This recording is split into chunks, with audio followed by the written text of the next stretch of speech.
हालात ऐसे हो गए कि एक मरे हुए इंसान का भी ना लोग फायदा उठाने से बाज नहीं आते। मतलब जब तक उस बंदे में सांस होती है ना, जब तक उसका परिवार सोचता है कि हम बचाने की कोशिश करें। माँ की हालत खराब हुई थी, डॉक्टर्स ने कहा कि वेंटिलेटर चाहिएगा। मैंने भी एक वीडियो डाला था। वेंटिलेटर के लिए इधर उधर खूब भटके, पूरी रात पूरे दिन, फिर जाके नेक्स्ट डे शाम को 5 बजे हम एक हॉस्पिटल में लेके जाते हैं। वहाँ पे जाके per day 75,000 75,000 ventilator charge, 1.5 lakh रुपए एडमिट चार्ज, दवाइयाँ अलग से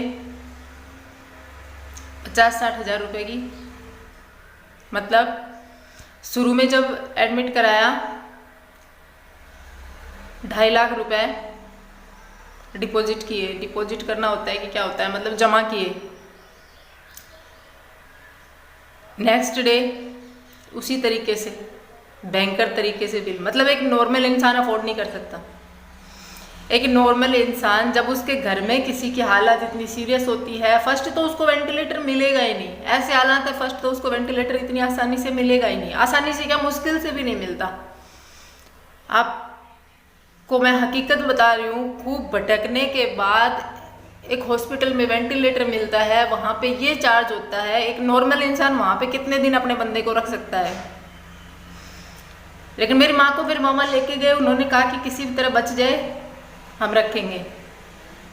रखा, इलाज शुरू हुआ, 2-3 दिन निकले।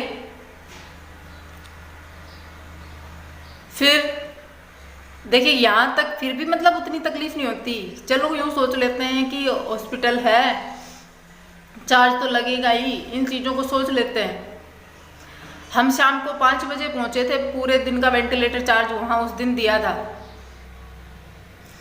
जिस दिन हम माँ की डेथ हुई है, मतलब कि कल 15 मई सुबह 5 बजे, सुबह 5 बजे माँ की डेथ होती है। डेड बॉडी के लिए जब घर वाले बोलते हैं, फुल डे वेंटिलेटर चार्ज लिया जाता है उनसे, पूरे दिन का चार्ज। मैं आपसे एक बात पूछ रही हूँ यहाँ पे कि ऐसे हालात में जब पूरा देश इस तरीके से जूझ रहा है, पूरे देश के ऐसे हालात है, हालत खराब है, किसी की माँ जा रही है, किसी का भाई जा रहा है, किसी का बाप जा रहा है, बहुत से लोग बचा भी नहीं पा रहे। 100 में से कोई एक केस ऐसा होता है जो कि रिकवर होके वापस आता है। लेकिन एक होप होती है ना इंसान को कि नहीं बच जाएगा। हमें भी थी वो होप कि बच जाएगी हमारी माँ। उस होप के सारे वो पैसे लगाता रहता है।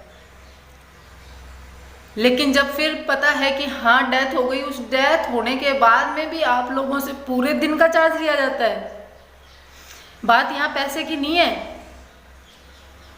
मेरी फैमिली, मतलब मेरे मामा अफोर्ड कर गए, उन्होंने भर दिया। मुझे तकलीफ उन लोगों की हो रही है जिनके घर में नहीं है कुछ भी। वो बेचारे कर्जा करके किसी तरीके से ज़मीन बेच के, घर बेच के, और फिर अपने बंदे का इलाज करवाते हैं। पहली बात तो वेंटिलेटर नहीं मिलता, और जब मिल जाता है, जब वहाँ पे वो इलाज करवाते हैं, वहाँ पे इस तरीके से लूट मचाई जाती है। मतलब एक समय घड़ी होती है इंसान को लूटने की, पैसे उससे छीनने की, लेकिन ये समय घड़ी है जब लोगों के पास पिछले 1 साल से रोजगार नहीं है, भूखे मर रहे हैं लोग। ये हॉस्पिटल वाले इतना पैसा लेके कहाँ जाएंगे?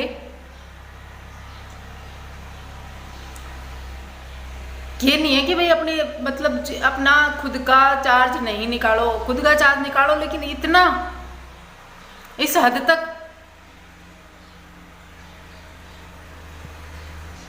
हालत बहुत खराब है।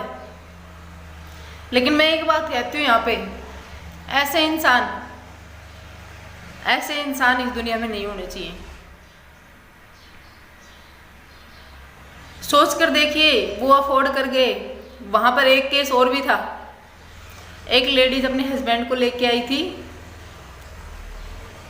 ज़्यादा एज नहीं थी, 35 to 40 इतनी एज होगी। मेरे को बताया, मैंने जैसे बात की ना घर पे, तो मम्मी बता रही थी वो लेके आई थी, उसने एडमिट भी करा दिया, फर्स्ट डे का पे कर दिया, सेकंड डे पे करने के पास उसके पास कुछ नहीं था पे करने के लिए।